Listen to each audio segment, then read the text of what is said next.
my area of expertise is really finding discounted properties and then one or two exit strategies from that, either wholesale or wholetail, where we're going in and we're flipping the contract, we're doing a double close.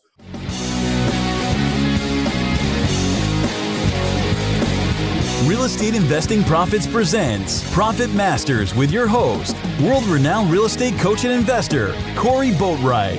Now, strap in and get ready to learn elite wealth-building investment strategies taught by 6- and 7-figure house flipping masters as they reveal their best real estate investing profit secrets to you right now. What is going on, my party people?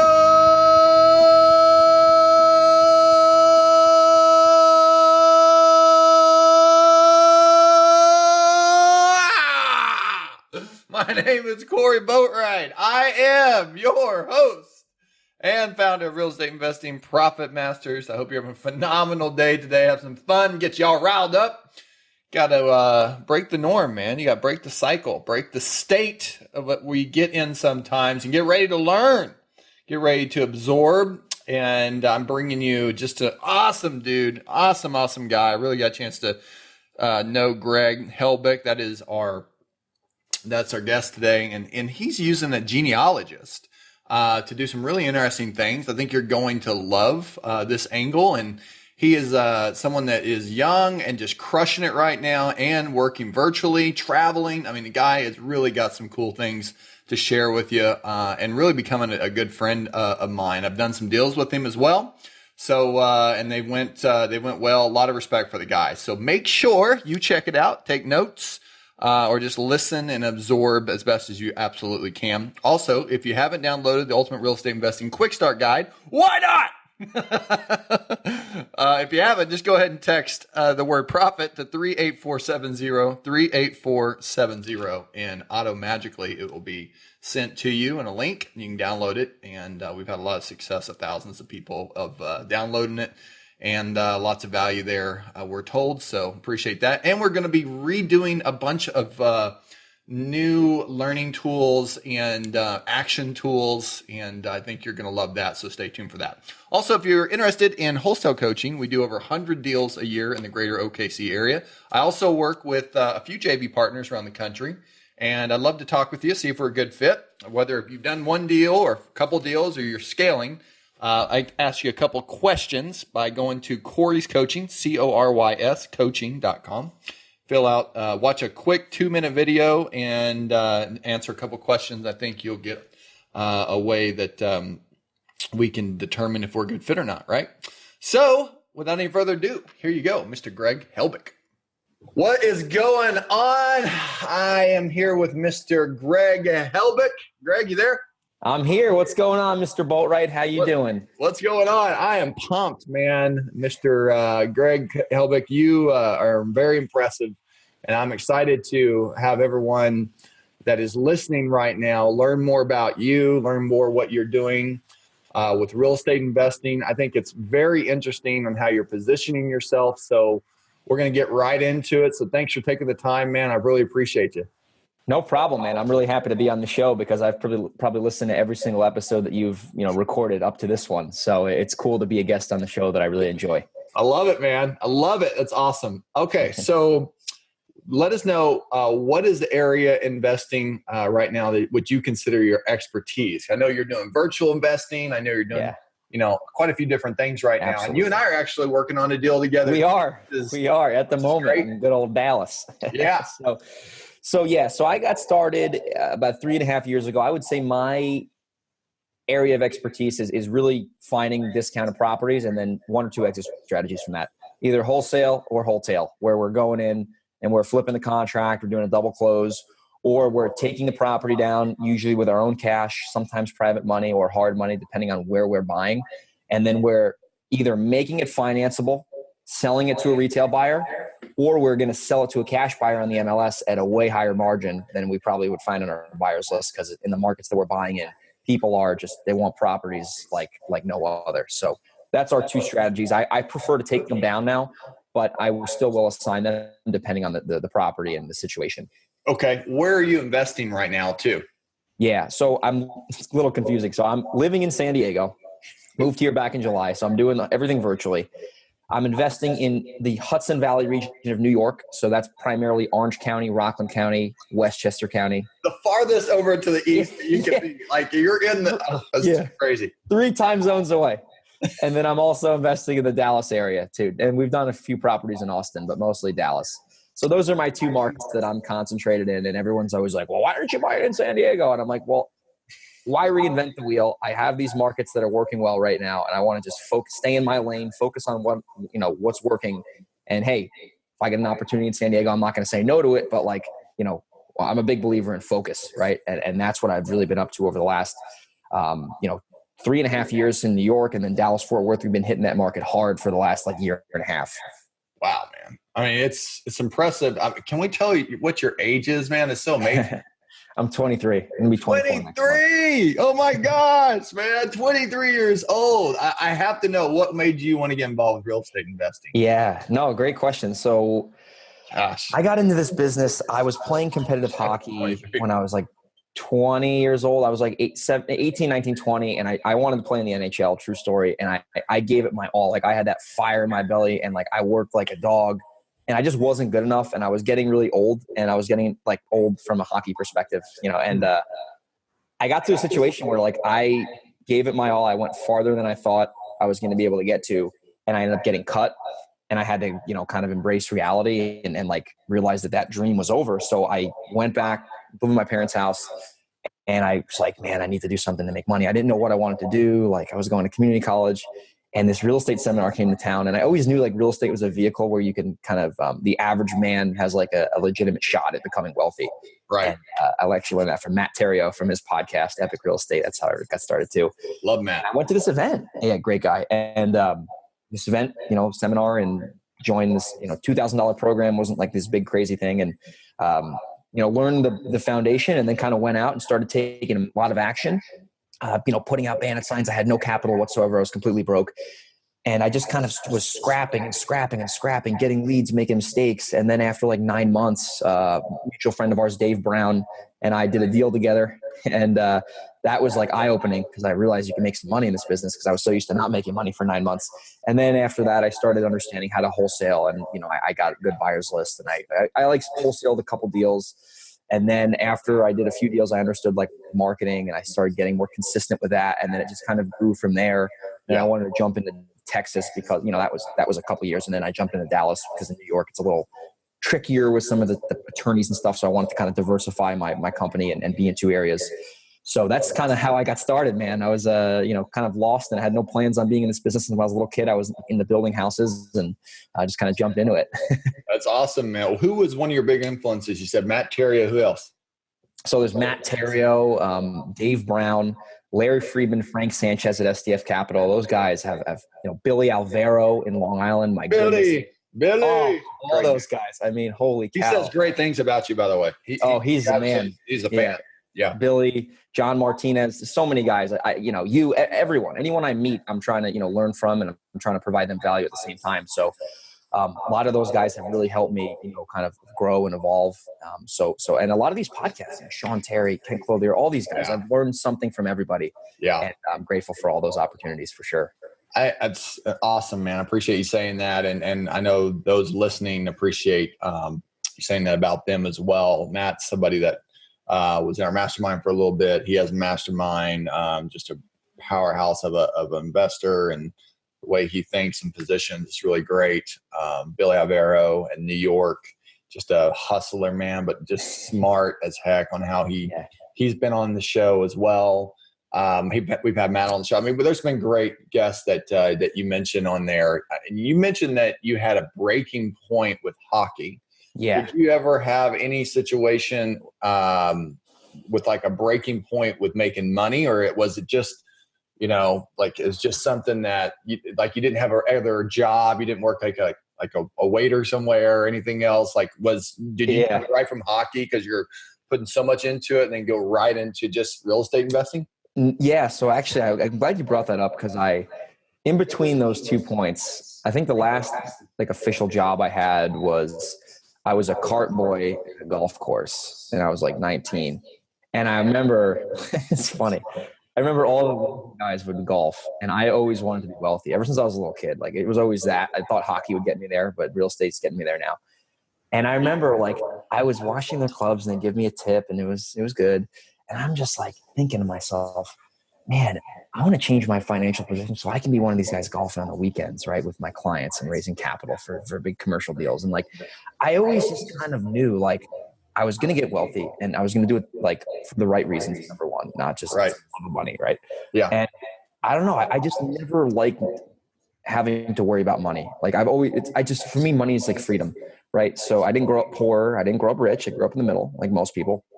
And just money for me was always just a way to have freedom and to express yourself and to do what you want to do, right? Within reason.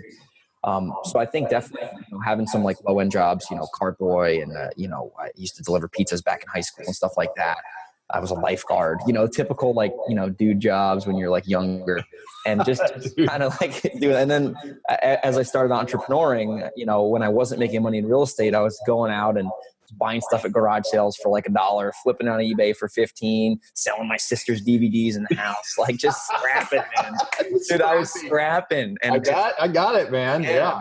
And the thing was, and this is important for the listeners, once I made my first dollar, didn't have to do with a wage or a salary, it opened up like a switch in my mind. I'm like, wait a minute, I sold something and made money, and this money is the same money that I made at a job.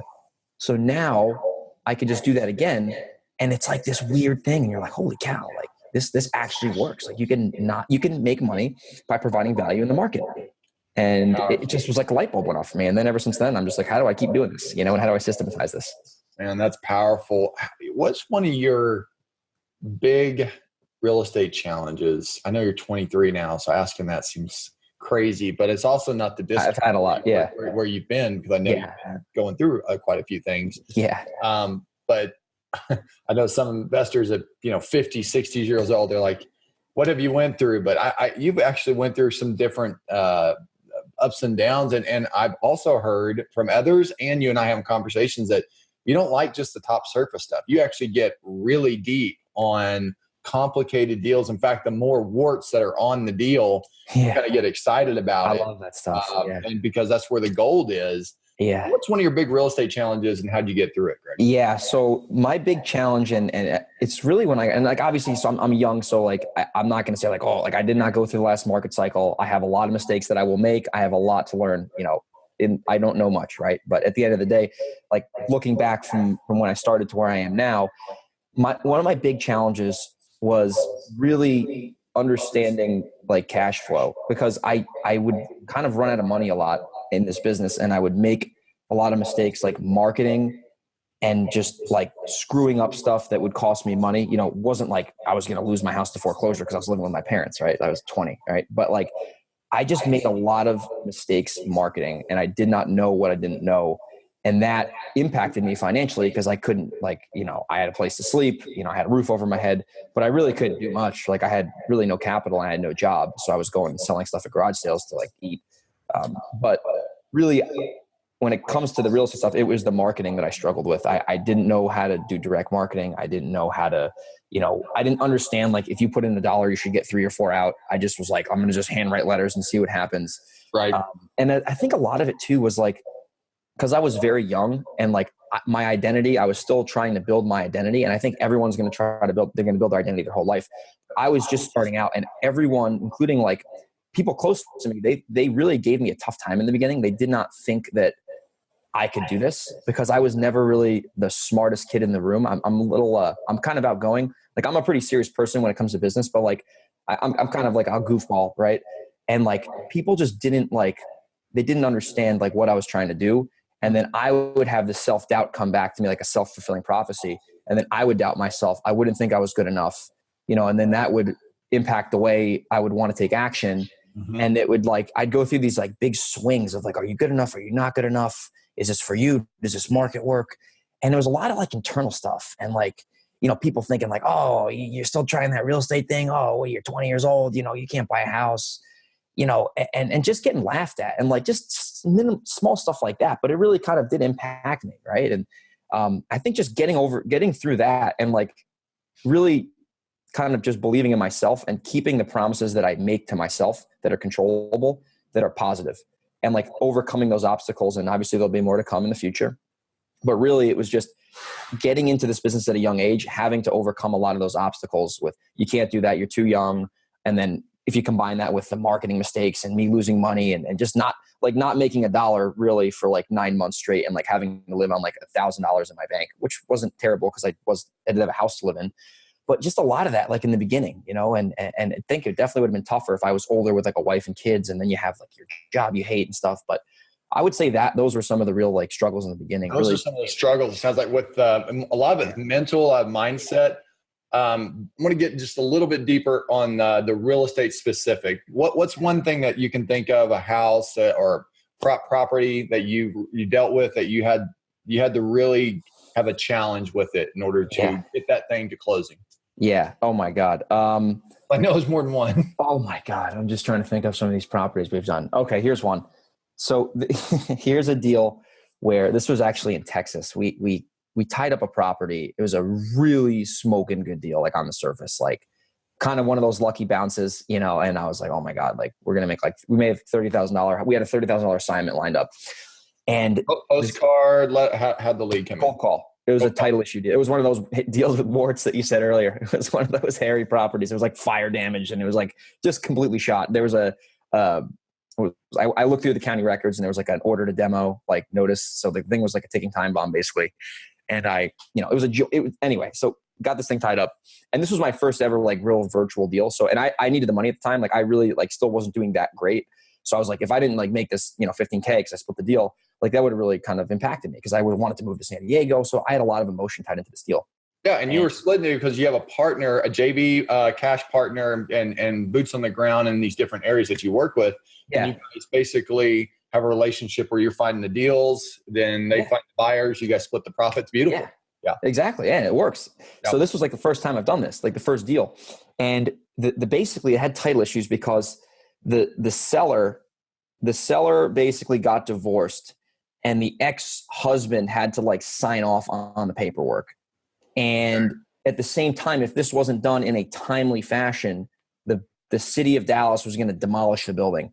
So Jason, also, on the decree, so the divorce decree, got divorced. Was a decree already on the decree that the house was to be sold? That was part of it.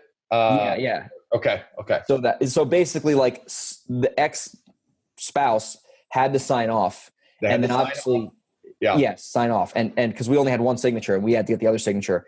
And obviously, if they signed off, they would receive, some of the proceeds, and then the other person didn't want that person getting the money because they didn't want to get the money. Yeah. Right. Yep. Yeah, they did not want that. And we were up in a real jam because the city of Dallas was breathing down our neck, and the buyer was getting frustrated.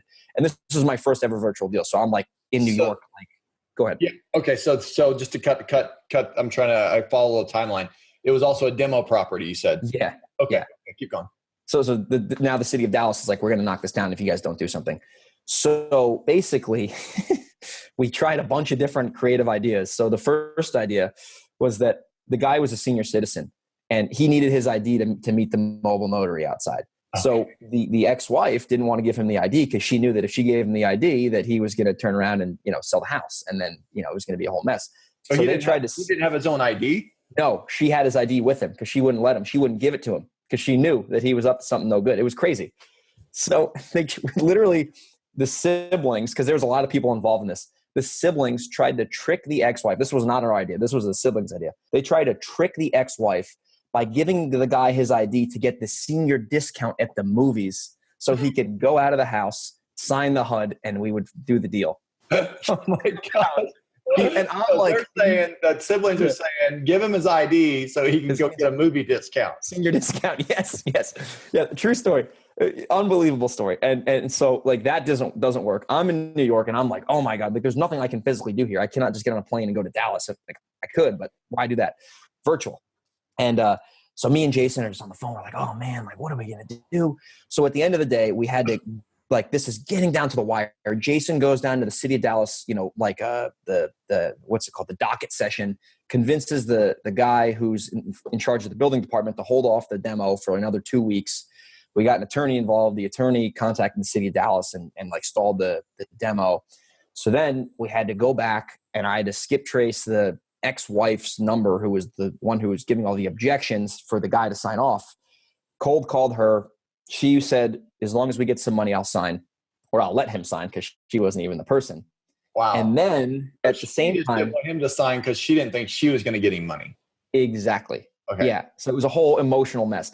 And now the other person, obviously, who was originally married to this person, doesn't want the new wife getting any of his money, because like she doesn't want that. So we gave the original seller an ultimatum. We said, listen, you can either get X amount of dollars and, put that in your pocket and spend it on whatever you want, or you can get nothing, watch this house get destroyed, and miss out on a chance to make some real money. What would you rather do? We just reframe the call. I love that. I did the same thing in short sales whenever we were dealing with the first and second lender. We would get the second sometimes on with the first, right? Yeah. And it was like a Jerry Springer show. It's crazy. So funny sometimes. Yeah. The first is like, you don't deserve anything. This is all. The second was like, well, we're not going to, we'll just hold out then. We'll just, it was so funny.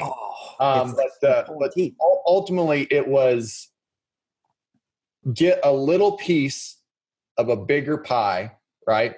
Or get a bigger pie of nothing. A bigger pie of nothing, right? What did they say? 50% of something's better than 100% of nothing. So we gave her the ultimatum. She said, fine, I'll sign. Those were the magic words. She signed, closed the deal, 30G wholesale fee. And then I did it with my first virtual deal. And I'm like, oh my God, I never saw this house. Like I just dealt with, went through the ringer on this thing, but this actually works. And, obviously after that low became that high, that great deal. And then ever since then, we've been rocking and rolling ever since. So that was a really, obviously it was just a, title issue with sellers, but I had a lot of emotion tied to that deal. Cause I was working like a dog to try to make this remote thing work.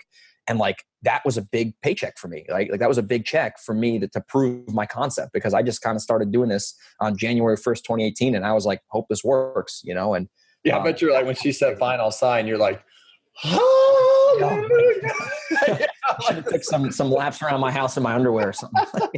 Running down the street naked. It was a roller coaster. It was a great victory dinner, to say the least. I wore my wild peacock shirt out to dinner. That's great. My hair slicked back. It was hilarious. I can send you the picture. It's That's awesome. I was like, first virtual deal. Right on. That's awesome, man. But yeah, man, that was a good one. Those were good memories. That was a little over a year ago. Wow, man, that's awesome. So let me ask you a question. If you had to start all over now, you've been doing this for a little while now. Yeah. What's some advice you'd give to some new folks starting? Yeah, great question too. So if you're new, and this is something that I had to learn the hard way, unfortunately, and I probably listened to it, but I just didn't understand it because I was so new. This business is really all about generating leads. That's the foundation. Obviously there's converting the leads into customers, prospects, or sellers, but really at the end of the day, if you have no leads that are getting generated, it's very tough to have consistent traction. And that was what I struggled with in the beginning, is I would not spend time every day generating leads, whether that was my own time calling or driving for dollars, or spending time marketing, like sending out postcards, putting out bandit signs. So I was not aware of how important lead generation was. So if you're brand new and you're listening to this, focus on generating leads, however you need to do. And I still have I do this business full time now. I've been doing it full time for a while.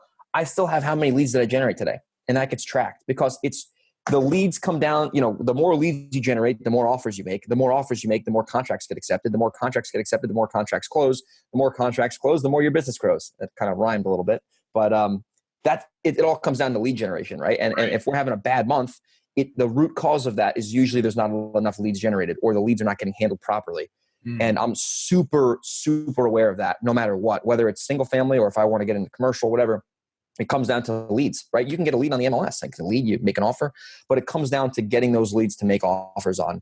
And that's if anyone here is familiar with the 80-20 principle, 20% that matters 80% is lead gen and, conversion, right? That's what really matters. You can make your business cards and have your LLC, and that's great. But at the end of the day, if you don't have leads coming in every single day, it's very tough to have consistent deal flow.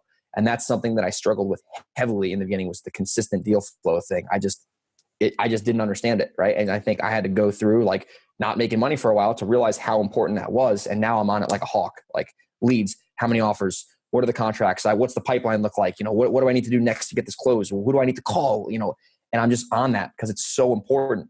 It's so important. So let's talk about that just a little bit, because your profit master investing strategy sounds like it's really going to be focused around that lead generation. So what's something that's really working well right now that someone, after listening to this, they can go apply in their own market?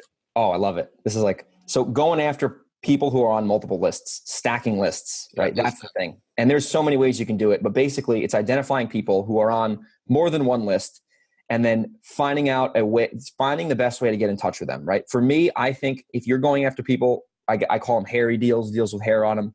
Like, a lot of people don't like them. I really like them because there's not as much competition. Right. And the spreads are ginormous, compared to the average spread, because you're not competing with 5 guys.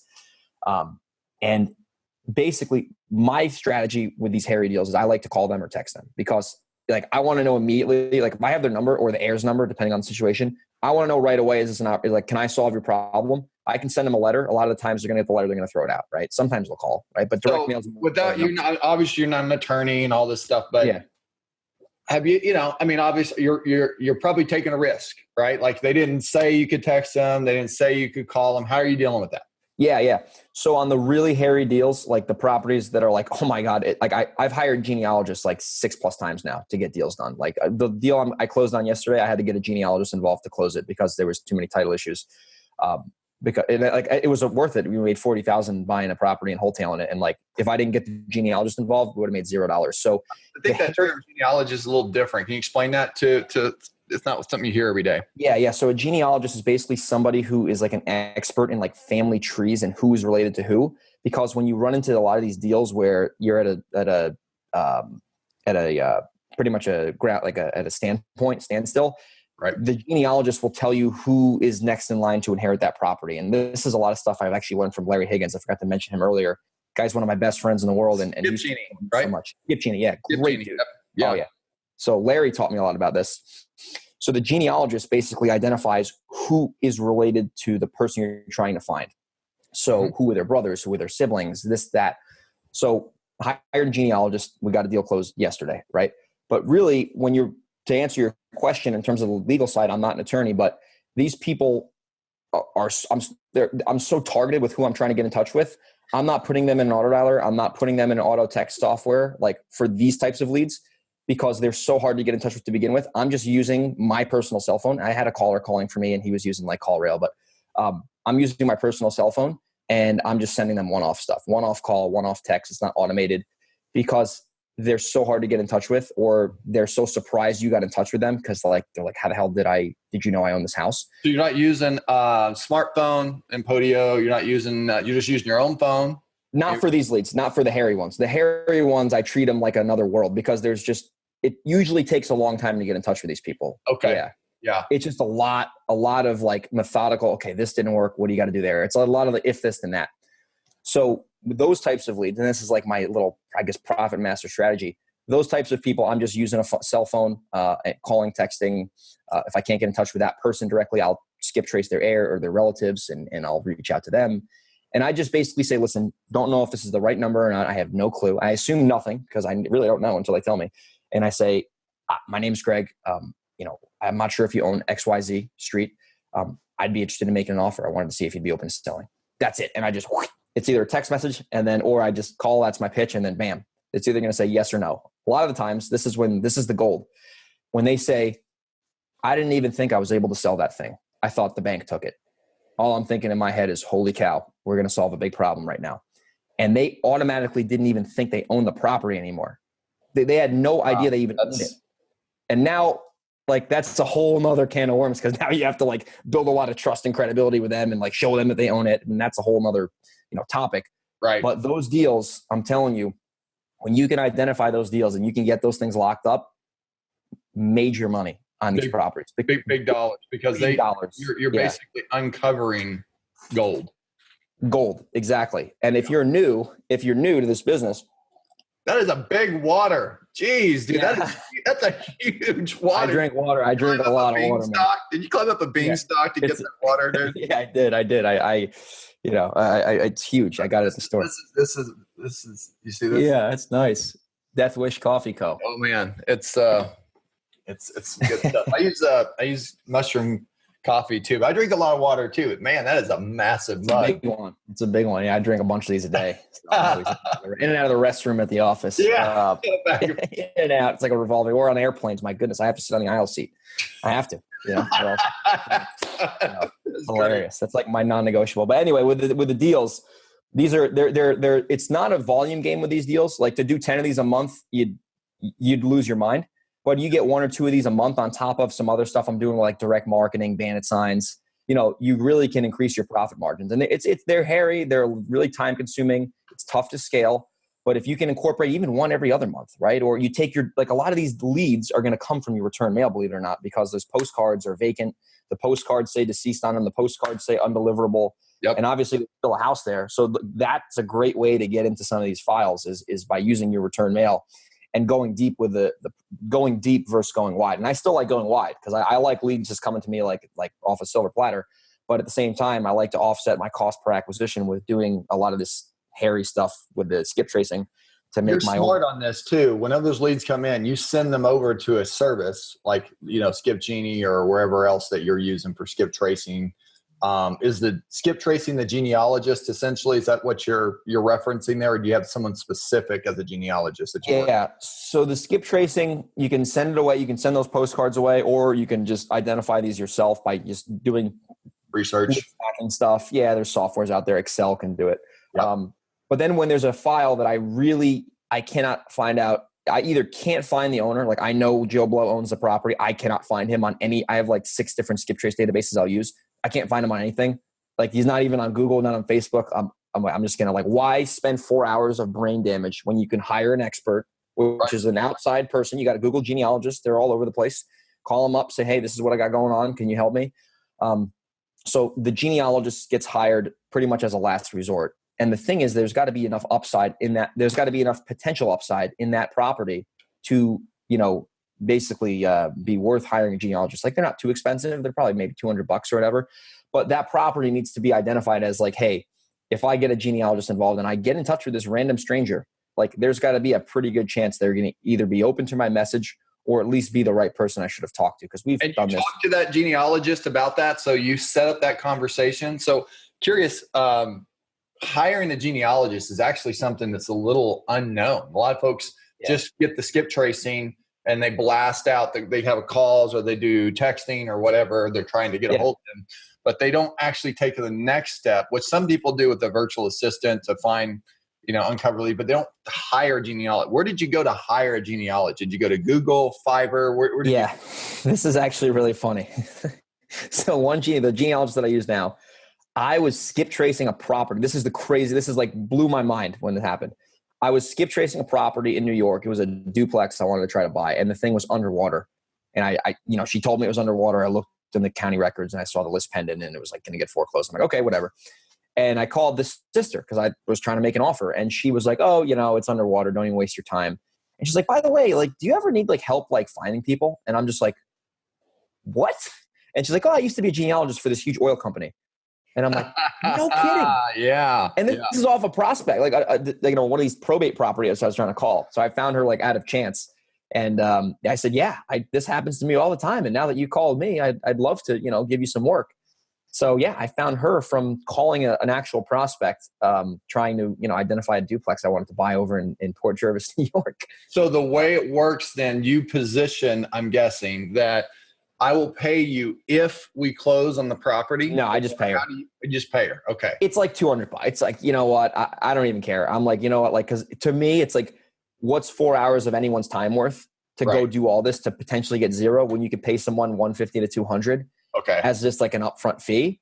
Okay. And cause they're not going to like most of these genealogists, they're not going to like say, oh yeah, if you close the deal, like I'll take 5%. Like they'll say, no, like pay me now or they want to get paid. Okay. So that's actually probably being ultimately better for you, the business owner. So it's less than, it's not percentage, but just a flat fee, then $200. Then what's her responsibility in order to get paid? Yeah, she's just got to give me basically she's got to give me like the report that what I'm looking for. I'm like, hey, like I need to find X, Y, and Z. Like I need to find Joe Blow's relatives. You need to identify who is related to Joe Blow, I'll give you a better example. This will make more sense. So the property I had to hire one originally or last month on, basically the seller was deceased. And then we had to find out when the deceased seller got married and when he got divorced, and then the ex-wife's name, the ex-wife's address, blah, blah, blah, blah, blah. Yep. So that was not in the like Dallas County records or anywhere. So I'm like, okay, I could spend 5 hours trying to do this myself, or I can just ask the genealogist who has access to all these different records that I don't have access to, nor do I have desire to have access to them. And she can tell me that information. I can give it to the title company. That can go on the affidavit of heirship. We can get that thing signed, and then we can get escrow closed. We'll fund the deal. Goodbye. So that's what it was for. Basically, they find out that information that's very hard to find because they have certain databases, and I don't even know what like they do. Pacer and a bunch of other stuff. I'm just like, if you get me the results, I'm happy. That's all I care about. I like it, and man. They're pretty quick. That's pretty cool. That's a great strategy. I think many people are just like really having their eyes open to that. Having somebody else do that work for you, working smarter, not harder. I love all those things, man. What is a great lesson that you've learned to get to where you are today, Greg? Absolutely. So there's a great book, and we'll get into the book thing later because I've memorized the show, is, The Power of Reflecting. I'm going to ask you. We'll get into that. I love the book. The Power of Reflecting. So like Ray Dalio in the book Principles talks about like pain plus reflection equals progress. Mm-hmm. So like anytime there's a challenge or, even there's a win, loss, anything, I like to spend time reflecting on it. Like every week I spend at least an hour reflecting on everything, my personal life, my business life, my fitness life, my habits, everything I do. And I just like to reflect on everything and see like what was good, what was bad, what did I learn, what could have gotten done better, what, how can I be better, and just reflecting on everything. And even like I was on a vacation, and like, this is like kind of weird, but like I was trying to, I'm like a single dude. I was on vacation. I was trying to, just, talk to this girl, and she kept rejecting me. And like, I was pretty upset. You're single and you're talking to a girl. Come on now. Yeah. I was trying to talk to this girl. She was like, kept rejecting me. And like, I was like getting upset, and I'm like, usually I would be like, oh, what the hell? And now I'm reflecting like, why is this happening? Like, what could I do better? Is this not the right fit? And I'm just reflecting on anything. And I know it's a goofy example, but I do this in every area of my life now. Sure. And I just reflect on everything, like the good, the bad, the ugly. And I just spend a lot of time trying to look at like the forest from the trees, opposed to like being in the weeds all the time, like being like, oh my God, what's happening? Like, obviously I do that. Everyone does that. But I like to like try to take that high level approach at least once a week and just see kind of what's going on, get a snapshot of everything.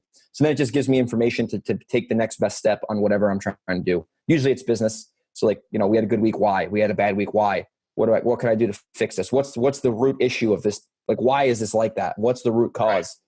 And then a lot of the times you have to ask somebody else to get their opinion. That's the best way to do it. And this is all from Ray Dalio. I didn't create this at all. Yeah. And I started applying that, and like, it changed my freaking life, man. Like, changed my life, the way I see things. And it's just so powerful, and it's super subtle and simple. But like, when you do it consistently, and I document everything too. I document it. Everything is in Evernote. It's documented. The questions, everything I ask, document it. And then it goes into Google Sheets, and then it's stored in the cloud. And I have reflections for like the last like year and a half of my life, just everything. And that's been a game changer for me. That's awesome, dude. You think so differently than most 23-year-olds that I know, which is awesome. I spent some time with Eben Pagan many years ago, and he had this concept called altitude. And really it's the same thing, just rising above and seeing everything from a different perspective. And it looks so much smaller compared to being involved in it when you get overwhelmed. I think it's so easy to get overwhelmed right now. I love what you said about reflection, is really taking a couple of steps back and asking what's good or what's bad about this situation, and being agnostic to the point of there's no biases, there's no emotion necessarily tied to each one. But you can really just get data. Raw data. Exactly. Raw data these days is getting harder to find because it's so tainted, and it's so emotionally charged, and it's so spiritually charged, and it's so everything's going on, there. So it's just really smart that you are taking that approach to get raw data. I think it's super smart on your positioning on how you're doing that. So I applaud you for doing that, man. Yeah, it's been so powerful, and that's the thing. It's like I remember reading the book, and I really liked that guy's work. So when his book came out, I was super stoked about it. And I'm like, I remember I was just sometimes when you read some of these books and you really know, like, wow, like I've never thought about it like that. That idea blows my mind. I can't wait to apply this thing, and like this one idea can be so powerful. And that whole concept of reflecting has been just game changing for me, man. It's There's a just reason, he's a billion dollar hedge fund manager. yeah, right. Why, right? Just the way you think it's got to be different than most folks. That's it. Often you have to be thinking complete opposite of how someone else is thinking. Contrarian approach. Yeah. So, what's one of your favorite motivational quotes or business quotes? Yeah. Can it be a poem or a quote? Like, and it just something. Anything right. You want. Here's one. There's two. The first one is, it's in Think and Grow Rich, and the one thing: I bargained with life for a penny, and life would pay no more. However, I begged at evening when I counted my scanty store. For life's just the employer; he pays you what you ask. But once you set the wages, why you must bear the task. It's like that cool poem. I have it like that's pretty cool. Yeah. It's basically whatever you ask for, be prepared to go the distance the price for what it is that's gonna take. Right. That one I love, and I probably screwed it up, but I can go pull out a book. That was great. That was great. And the other one is, this is a big one because I'm a big believer in habits, is you don't decide your future, you decide your habits, and your habits decide your future. Yeah. Man. And I remember, I think Brad Chandler said that one time, and I was like, huh. Smart guy. Yeah. He's in our mastermind group. He's a smart guy. And has done a lot for our industry. And there's a book by James Clear called Atomic Habits. And I think you just reviewed it as well. Good one. Yeah. Whenever we get some information, people can start following you. For sure. Atomic Habits is just an amazing book by James Clear. And it actually speaks more into the depth of how habits actually create many of the things that we do on a daily basis. And we just don't even think about it. And little tiny things, it's almost like the compound effect, right? Yeah. So these little particles are habits that become atomic whenever we do them over time, and the way we can change those things can actually be explosive to our results. Absolutely. And it's the habits. So like, what's like the quote is that you don't choose your future, you just decide your habits, and those habits decide the future. That could be good or bad. And like, that's why a lot of this stuff, like I made a post on Instagram yesterday. I was like, a lot of it is just consistency. And like, you hear that and you're like, yeah, like no duh. But it's like, how many people are actually doing it consistently? Like, what is like that Jim Rohn quote, like, you know what to do, you just don't do it. Or like, there's so many of those little clever quotes out there. And it's like so true. Like a lot of everybody knows they need to go to the gym, but how many people on the couch? Yeah. Exactly. Everyone knows they should read. Everyone knows they should generate revenue through sales calls. They're like, are you doing it? So I'm big into the habits and the mindset stuff. And I just think that's like the foundation for everything. So those are my two favorite, for sure. What's your favorite book? You alluded to it. So what is one of your favorite books that's really changed your life? Ray Dalio Principles is really the Principles is up there. Here's a good one. This is a good one. Because there's so many books. This is a real estate podcast. So I want to talk about a real estate book. And this book has changed my life. It's called Confessions of a Real Estate Entrepreneur by Jim Randall. One of the best, I think that is the best real estate book out there. It's a commercial real estate investing book. A lot of the stuff you can take that and tie it into residential. Yep. But the way that, and really my takeaway from that book is like, it's a mindset book, and then it's a tactical book. How to be a creative, real estate entrepreneur, how to get creative on deals, there's just so much wisdom. This guy, Jim Randall, is a very mega successful commercial investor, attorney, everything. And he just took his whole career and packed it into one book. And love it, man. I wrote it down. I haven't read that. That's awesome. It's one of the best. It's not an Audible, unfortunately, Corey. I'm going to have to actually read this. I'm going to have to buy it right after this. Torture. I know. It's so good. So that real estate book just changed the way I thought about deal making. And like, I try to get a little bit more like, okay, like this is the approach on the deal, but how can we maybe approach it this way? How do we get more creative? Can we split the lot? Can we rezone the building? Like that whole book just blew my mind. I read it a while ago and I wasn't very receptive to it because I was like, oh, it's a commercial book. Forget about that. It's too crazy. And then I reread it the second time and some bells started to go off. And then I started studying the book. Like the key with me is I like to study books. So I started studying this thing and like applying some of it. And that real Confessions of a Real Estate Entrepreneur by Jim Randall is, in my opinion, one of the best real estate books written so far. I've read a good amount of them. That I one's love that. powerful. You got the hardback, or did you get the Kindle? I have both. So I got the soft copy, I got the hard copy, and I got the Kindle. So I got 3 of them. It's in the New York house, it's in the California house, it's on the Kindle, man. It's in my brain. Wow. It's everywhere, man. That's a big one. That's awesome. That's a lot of value, man. I appreciate that. Yeah. I'll buy that today. Yeah. I know others Great will. book. Well, what's one of your favorite mobile apps that you use in business every day? Oh man, I like apps too now, man. I used to not like them because they were distracting, but now I'm better at managing them. I would say Evernote.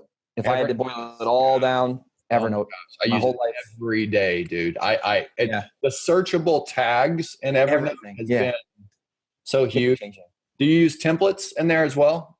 So with Evernote, pretty much my whole like life and business run through Evernote. So like everything I do, I don't know about the template thing. I basically have notebooks, and then in the notebooks, there's the little, notes like daily, like, podcast episodes, Joe, Steve, Chris, Devin, like all that stuff. And my calls are in Evernote, like who I need to call, my time blocks, all my. Oh, wow. So you do not use Podio? Well, I use Podio for the real estate business for like my personal to-do list. Oh, like I don't, to-do list. Okay. My personal stuff, like time block, spend 5 hours, raising capital for X or like whatever. Everything is in Evernote, and there's check boxes associated with it. So like some guys use Asana, like Jason McDougall's a big Asana guy. Yeah, he sent me at Asana. And what about Todoist? Have you ever used Todoist? No, I've never used them. No, never. So Monday.com. There's a bunch of them. Monday. Yeah, Monday's a new one that their ads are everywhere. Yeah. Yeah, I see their ads everywhere on YouTube. But Evernote is probably, I use that, at least 2-3 times an hour with calls, time blocks, everything is just systematized. Like my whole podcast is like all in Evernote, like the questions, the guests, the show notes, everything. So I love it. If I didn't have Evernote, I would be lost because the Mac one, I don't like as much. Evernote, the app, that's a killer one, man. That's, I use it every day as well. Powerful. Yeah, for sure. It is very, very powerful. Absolutely. Do you get 8 hours of sleep every night? No. No. I probably get 6 to 7 every night. And I think 8 hours of sleep is good, but I like to get up very early just because I'm a big, like, the morning is the rudder of your day person. And like yesterday I got up at like 6:50 and I was playing catch up all day. And today I got up at 4:45 and I've just been like, I've been sharp all day. 4:45. What's your morning routine? I love this, man. You're asking me like my favorite questions. I'm like a kid in the candy store. So I get up in between 4:45 and 5:30, depending on what time I went to bed. So it's usually 6 to 7 hours of sleep, at least 6. Like anything less than 6 is I'm going to be a little grouchy. So I get up, I actually chug this. I chug this whole thing. Water? You chug it? So how much is that? Is that a gas? It's a liter. It's a liter. It's 2 bottles of water. It's like 2 bottles of water. It just looks really fancy. I chug that. I take a cold shower for a minute. And it immediately, and I learned that from Ed Milet. And I was so reluctant to do it, but I'm telling you, it shocks your body. It gets you into that like prime state, like Tony Robbins talks about. I brush my teeth, start the coffee pot. I read for a half hour. I write my goals down. I write my annual goals, my monthly goals, my weekly goals, my bonus goals, extracurricular goals. I write my one thing for the day. What's the one thing I need to do today such that by doing so, everything else will be easier or unnecessary. I find out that. I circle that. I make sure it's on my calendar. And then I read my affirmations. I read my 5-year vision statement for my life. I read my business vision statement. I read my personal vision statement, and I'm off. And then at that, I'll check I don't look at my phone either for the first hour of the day. All like the affirmations and stuff is on Evernote on my iPod. So on your iPod, okay. Yeah. So you use that and you just go through that same thing. Your mission statement. What were those again? So there's my 5-year vision statement for my life, right? Yep. There's my 5-year vision statement for my business. Yep. And there's like my 5-year business, like vision statement just for like my personal life. Like the one of them is like the whole picture. One of them is mostly personal. One of them is mostly business. So I read like 3 variations of it. So the big picture is like own a jet, do solve world hunger. 5 years. Yeah. 5-year picture. 5 year. Okay. Yeah. 5 years. Okay. And then your business is, do X amount of deals or whatever. Selling X amount of properties. I have X amount of assets owned. And personal is like maybe, relationships. Okay. Taking care of my family, going on trips, having a more balanced life, like stuff like that. Exercising, I watch what I eat, like stuff like that. And it really primes my mind for the day because a lot, and like in my affirmations, affirmations is like a huge topic. And what I do with the affirmations is I try to like almost prime my mindset for like obstacles that are going to happen during the day because they're inevitable. So I'm like, I understand this business is a great business, but there are going to be some challenges sometimes. And I have the mindset right now that I'm going to overcome those challenges because nothing good comes easy. And that's like a trigger that I'm reading in the morning. So then at 1 o'clock, when I'm dealing with a problem, which is inevitable, I'm like, oh my God, the affirmation said there's going to be problems, but I can overcome them. And it's like a little mind hack I do. So I'm big on that stuff. Like another one is like, I focus on things that are controllable. At the end of the day, I can only control the input. I can't control the output. Yes. And like, I'm so big on that kind of stuff. Cause like, you know, cause I used to focus on stuff that was uncontrollable and it would drive me crazy. So now I'm trying to do it the other way. Do you use an app called Think Up? Have you ever used it before? Think Up? No, I've never heard. I'm gonna write that down. I'm gonna play this for you real quick, man. This is pretty powerful. So imagine your affirmations, right? But in your own voice, and a whole, you know, I have about 70 of them because I go over. But here's the cool thing. Imagine this in the shower. Oh man, might be on something. Remember, be a servant.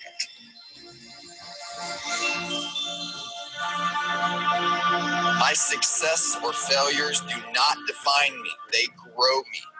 Mm-hmm. Being an entrepreneur is my natural path in life. I am working out this morning because I know that a healthy body creates a healthy mind.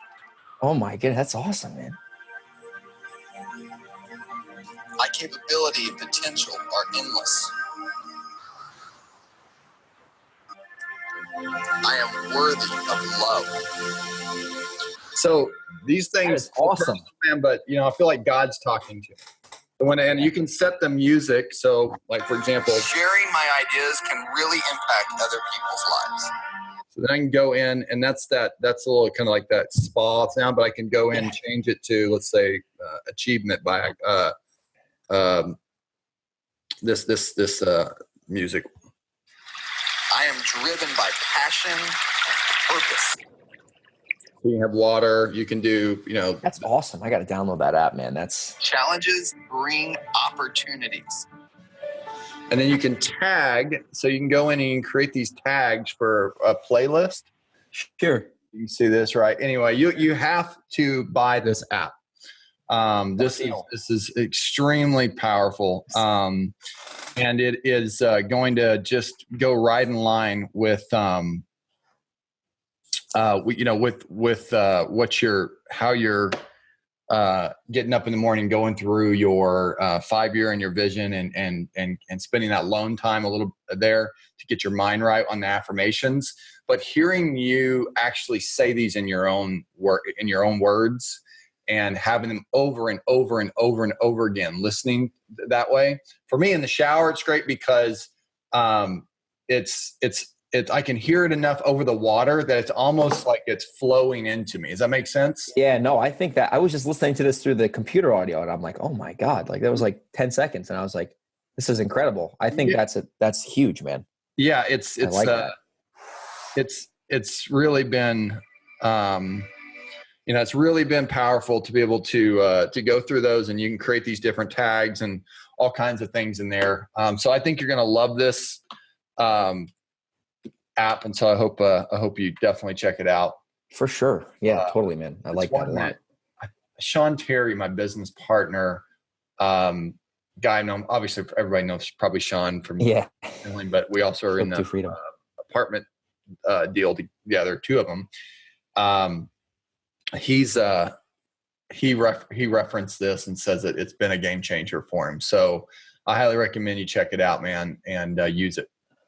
Will do, my friend. Will do. I'm all about that stuff. There too, like it has categories of people that you probably heard of, inspiring, and you can go in and click on their affirmation and add it to yours, and you need to speak it, and then it automatically goes into your playlist. Oh, I love it, man. No, that's something I'm going to implement for sure. I like any sort of mindset thing. Like I'm super open to, because like, you know, it's those little things, like let's say the habits quote I mentioned, like they make a big difference. Like those little things added up. Like there's no like major home run, you know, like it's like little wins, base hits. You get the home run once in a while, you strike out. And just having that mindset stuff is makes key. a huge difference. What are you grateful for, man? You're a very grateful person naturally. What are you grateful for? I'm grateful for everything, man. Like I'm grateful for, the ability to be in this business at this age. I'm definitely grateful for that. I'm grateful for people who have helped me and will continue to help me along the journey. And I'm just grateful for life, man. I'm grateful for being able to kind of get up every day and chase my potential, help other people, I guess, chase their potential. And just everything, man. My family, my fitness. I'm just grateful for the little things, man. And I think everyone has stuff they can work on, and including myself.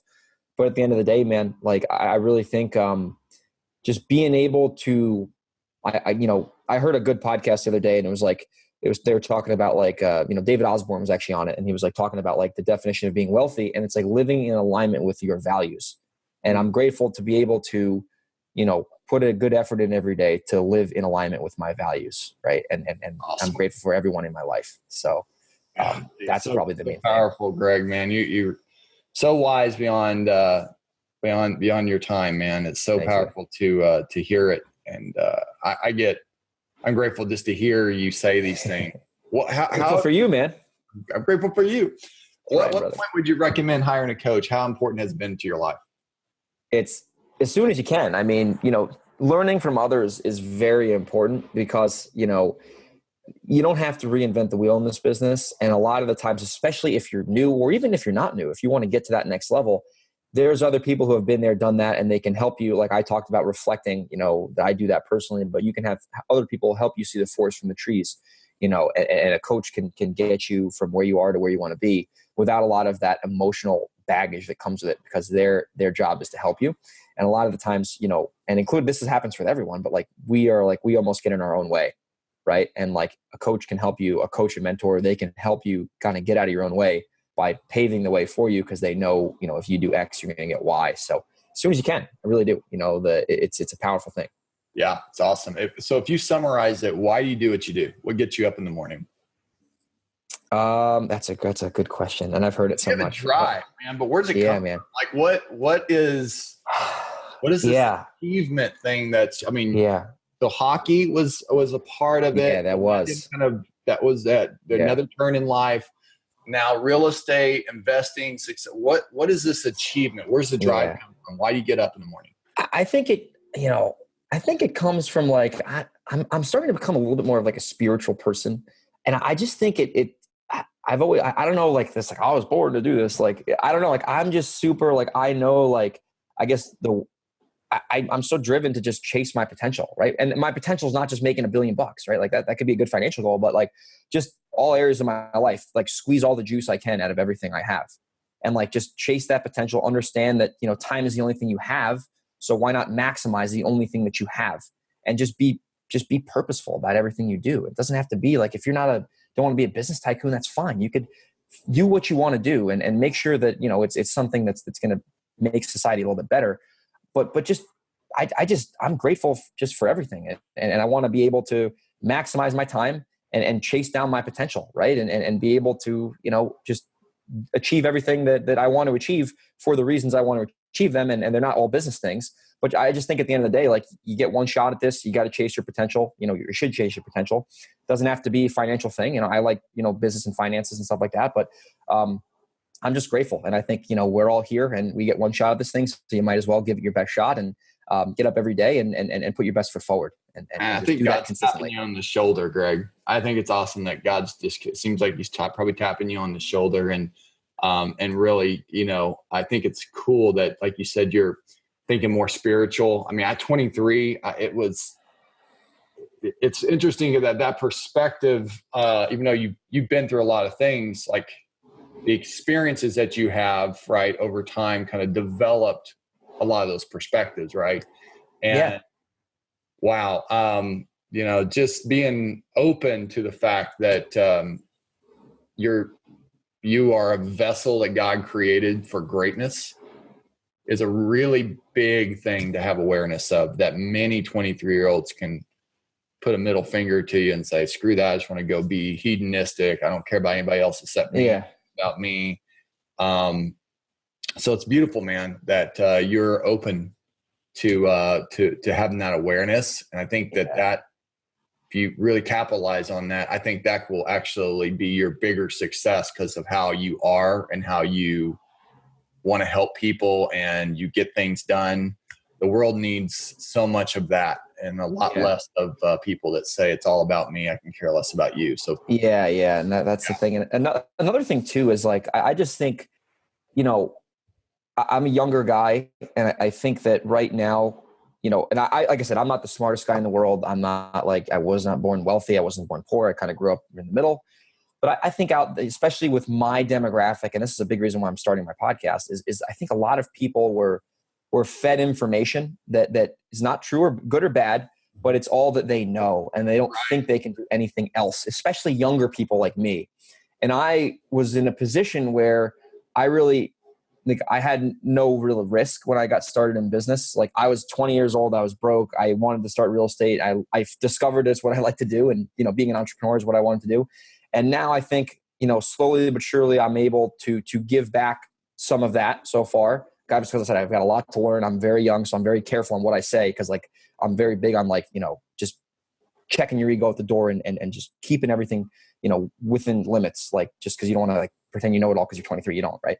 But being able to help people my age maybe get from where they are to where they want to be, because I think they would listen. They can listen to a guy like me who's their age and say, hey, I did this to get that, and you can do it too. And maybe they'll believe me a little bit more because I'm their age, opposed to listening to some guy who's 50 years old who's been doing it for 20 years. Nothing wrong with that, but I'm just saying, like, in general, maybe I can communicate that message a little bit better because I'm a little closer to them in an age demographic standpoint. So that's something that's been really getting me fired up over the last, you know, couple months as I've been starting to put out more content. So that's another reason I get excited about stuff.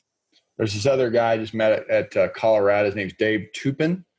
And man, the guy's super sharp. 20s. I think he's like 21 years old. He was an investment banker at 18, investment banking at 18, really sharp with numbers. I'll have to do an introduction to you. I think you guys would have a great conversation. Millennials and even young people have such a great opportunity. It's amazing what we have. It really is. Of this knowledge and apply it. So it's out there. That's it. You know, listen to this podcast, listen to any podcast. The information is there, you know? I've loved this episode. I've really loved talking with you. I really love getting to know you more on this level. I really enjoyed all the things that you had to share. Yeah. You're so wise beyond your years right now. And I mean that with the utmost respect. And if anybody wants to get in touch with you and follow you and be on your list or on your podcast, listen to it, where do they go to find out more? Sure. Yes, I'll give you a couple options. You could follow me. My favorite social platform is Instagram. I think it's the millennial platform. Grego, Grego _37. So Grego _37. I put out consistent content on there. You can check out my podcast. It's called Pave the Way Podcast. So you can go to pavethewaypodcast.com. And you can just search for it in iTunes. It'll be launched by the time this launches probably. And then also you can email me personally at greg@pavethewaypodcast.com. Once again, that's Greg, Greg @pavethewaypodcast.com. So I would say either email or like Instagram messages, probably the best way to get in touch with me. I'd love to help anyone I can. And those are the three best ways. It's awesome, man. Greg, appreciate you, brother. No problem, man. That was a great show. I appreciate you having me on as a guest because I've listened to every episode. Now I'm one of them. Now I'm one of them. I believe you're going to be one of the most more popular as well, man. I think people are going to get a ton of what you shared. Some really new concepts, some things that people need to check themselves. Love what you said about reflection, and just it's exciting, man, to see where you're going to go. Thanks, man. I appreciate it. Listen. And download Think Up. It's good. I got that. Yeah, it's on my thing. It's on my to-do list now, and I'm going to be listening to myself in the shower. Great. All right. Man. Right on, man. Taking the time to be on here. Make sure that you're on the next Real Estate Investing Profit Masters podcast. We're going to bring incredible guests like Greg so you can learn the very best practices, hear inside scoop of what really works with successful investors. Thanks again, Greg. Thanks, man. See ya. Bye now. Bye now. Hi, this is Corey Boatwright, and I have a quick question for you. What is the fastest way to reach your goals? Is it to work harder work smarter, use system and processes, or hire rock star employees? What about just making more money? Actually, it's none of that. Those things are a byproduct of the one success component that every real estate investor or business owner that I know all have in common. And the answer is clarity. Complete laser focus on what you want, why you want it, and what are you willing to do to get it. So where do you find clarity? By hiring a coach and mentor. Now, could you reach the level of success that you want to achieve by doing this all on your own? The Lone Ranger. Well, maybe, but do you think it would take you double or even triple the time to achieve it compared to hiring a coach and mentor to help guide your path, provide proven instruction with a tailored blueprint that you could follow for building a real estate business that supports your lifestyle and helps you reach your financial and personal goals? Absolutely. Here's the fact. Time isn't recyclable. So I would like to ask you to make good use of it and extend a personal invitation for you to book a phone coaching strategy session by going to callwithcorey.com. That's callwithcorey, Corey spelled CORY.com. I'm going to ask you a few quick questions on that page, and we're going to go over and see how we can make sure that your business is on path to reach the goals that you want this year. So go to callwithcorey.com, that's CORY, and book your phone coaching strategy session today. Remember, be a servant, and I'll see you on there. You've been listening to another Real Estate Investing Profits Master Podcast series. To receive your free real estate book, Down and Dirty, Ultimate Real Estate Investing Quick Start Guide, how to quit your job to start flipping houses in 90 days or less, head online and go to realestateinvestingprofits.com. And don't forget to follow us on Facebook at facebook.com/Real Estate Investing Profits. Thanks again for listening, and stay tuned for our next episode.